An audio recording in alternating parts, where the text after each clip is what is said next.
Bom dia a todos.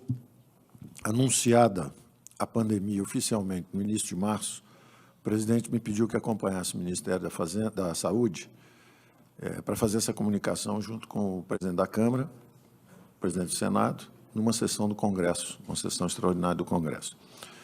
Chegamos lá e imediatamente conseguimos 5 bilhões iniciais, e eu até na ênfase e no esforço do momento de pegar aquele recurso que era objeto de uma disputa política, eu disse, bom, esses 5 bilhões já vão nos ajudar a pulverizar o coronavírus. Não que eu pensasse que fossem só os 5 bilhões, mas era um uso muito melhor para aquele dinheiro do que a disputa política, na época que estava havendo em torno de uma emenda de relator. Eram 15 bilhões, 5 nós já tiramos naquela reunião e jogamos imediatamente para o ministro da Saúde. Ali começou uma grande escalada em busca de recursos ainda infraconstitucionais, porque não havia o espaço constitucional para nós gastarmos. Então, o que fizemos imediatamente, primeiro movimento, Banco Central reduzindo compulsórios, 200 bilhões. Logo em seguida, Caixa Econômica Federal anuncia linhas de crédito 100 bilhões. BNDES anuncia linhas de crédito 50 bilhões. São 350 bilhões nas primeiras semanas de linhas de crédito em bancos públicos oficiais e redução de compulsório para os bancos privados. Imediatamente, atenção para os idosos e mais vulneráveis. 150 bilhões em antecipação de benefícios a pensionistas e aposentados, assim como diferimento também de recolhimento de Simples e de FGTS para as pequenas empresas.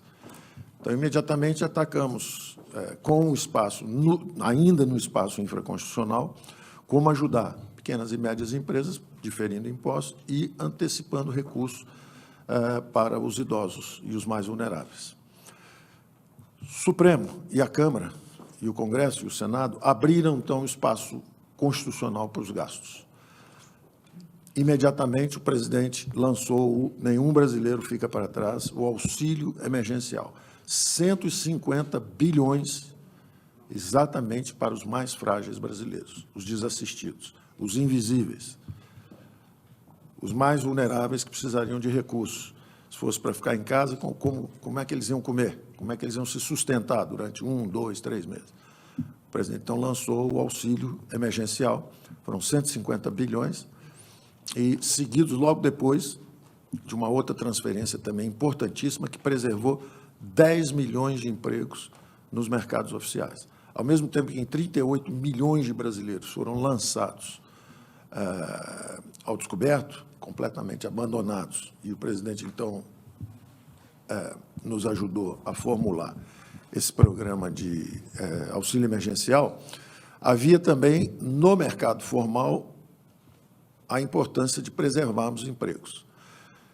Nas últimas 6, 7 semanas, nos Estados Unidos, foram destruídos 32 milhões de empregos no mercado formal e no Brasil foram preservados, registrados, cadastrados, a manutenção de 10 milhões de trabalhadores, graças ao programa que chamamos de BEM, os benefícios emergenciais.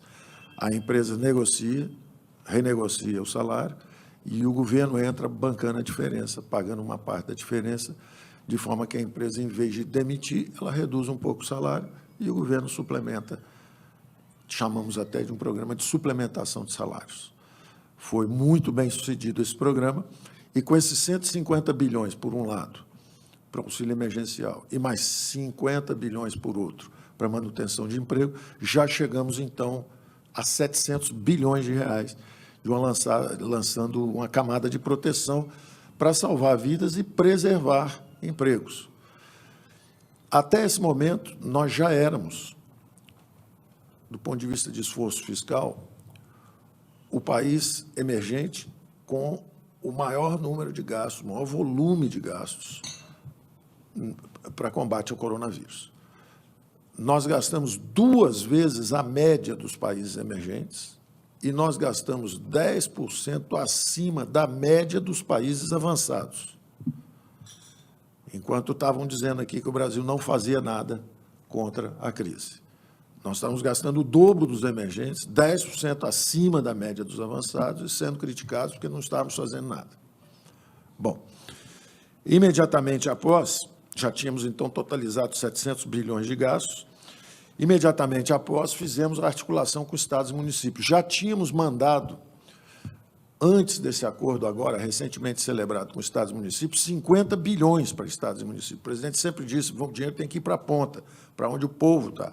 Isso estava totalmente compatível com o nosso programa de Mais Brasil, com o nosso programa de fortalecimento do Pacto Federativo. Então, nós já tínhamos colocado aí quase 50 bilhões em estados e municípios. 10 bilhões foi uma transferência imediata, fundo a fundo, Fundo Nacional de Saúde, para os fundos estaduais e municipais, imediatamente. 8 bilhões, na verdade. Depois, 2 bilhões para o Sistema Único de Assistência Social, totalizando 10 bilhões. Mais 16 bilhões de fundo de participação de estados e municípios. Ou seja, apesar da nossa receita cair, nós garantimos a mesma transferência que fizemos o ano passado para estados e municípios, exatamente para compensar a queda de arrecadação deles, parcialmente. Então, já tínhamos aí mais 26 bilhões.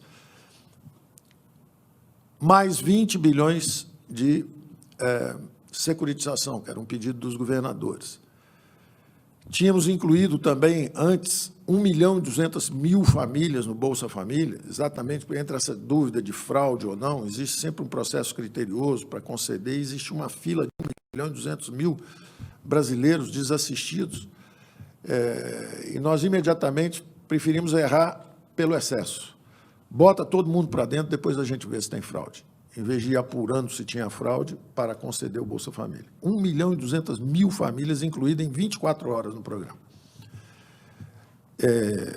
E, além disso, colocando os recursos nos estados e municípios, esses 50 bilhões que nós colocamos. Os governadores vieram, de novo, conversar com o presidente, mesmo depois de nós já termos concedido isso, e, de novo, demos mais 60 bilhões para estados e municípios, mais a rolagem automática de dívida com bancos públicos e outras medidas como facilitar para os municípios a renegociação de recolhimento da Previdência. Isso tudo totalizou quase 180 bilhões de reais. Então, o Brasil já tinha gasto, a essa altura, 880 bilhões. E aí lançamos as camadas de crédito também, como primeiras reduções de compulsório. Apesar de nós aumentarmos o crédito, em geral, o crédito estava subindo bastante. Os bancos privados aumentando o crédito, até um pouco mais que os bancos públicos, apesar de todas as críticas. Daí aquela expressão que eu usei para o nosso Banco do Brasil, na ocasião, porque os bancos privados estavam expandindo até mais do que os bancos públicos, o que não é aceitável. E nós fizemos alguns reparos aos programas de crédito também, por uma razão muito simples. Porque, apesar de nós aumentarmos muito o crédito na economia, a verdade é que a necessidade de capital de giro, com a interrupção dos negócios e o isolamento, quadruplicou, quintuplicou. O Brasil todo estava sendo asfixiado por falta de capital de giro. Então, por mais que subisse o crédito, não era ainda o suficiente. Então, lançamos mais camadas de crédito. Essa semana mesmo vamos estar anunciando, o presidente do Banco Central vai anunciar o aperfeiçoamento de vários programas, passamos 2, 3 semanas trabalhando intensamente, e ele vai lançar novos programas, da mesma forma a Caixa Econômica, da mesma forma o BNDES e o Banco do Brasil.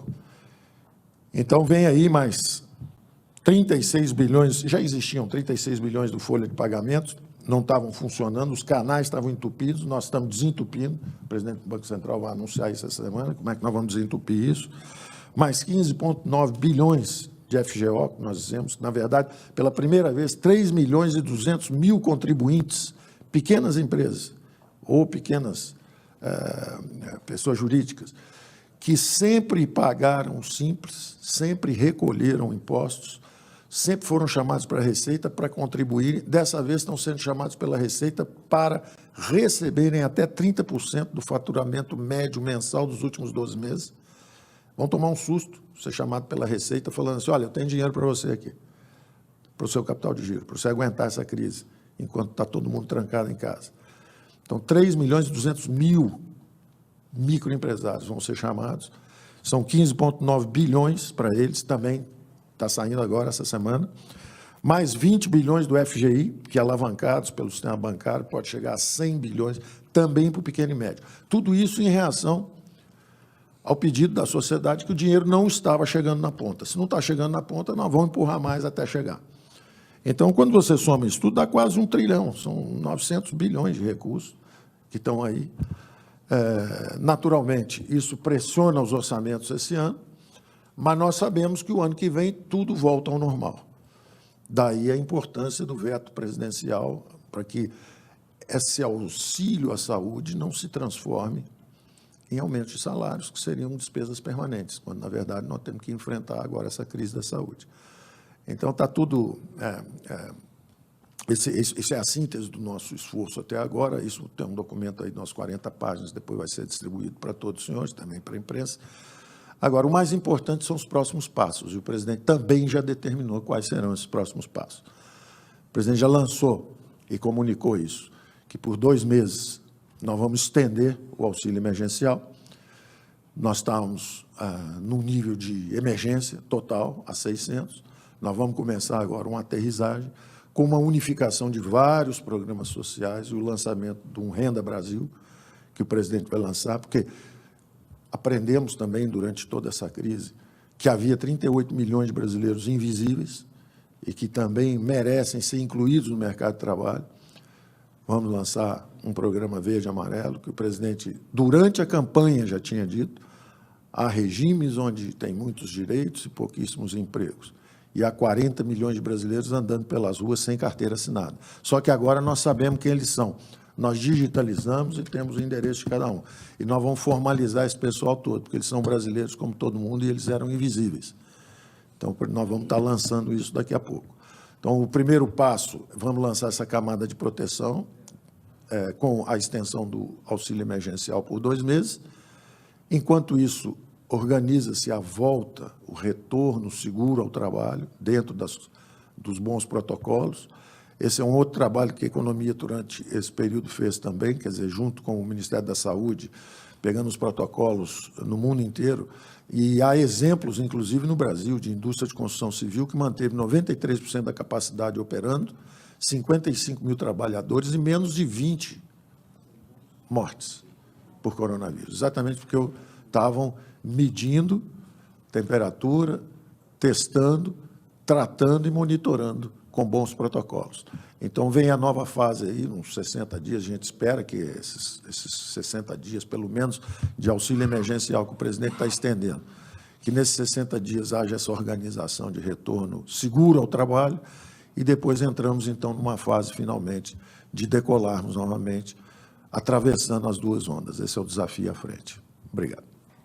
Muito obrigado, ministro. Ministro da Defesa, Fernando.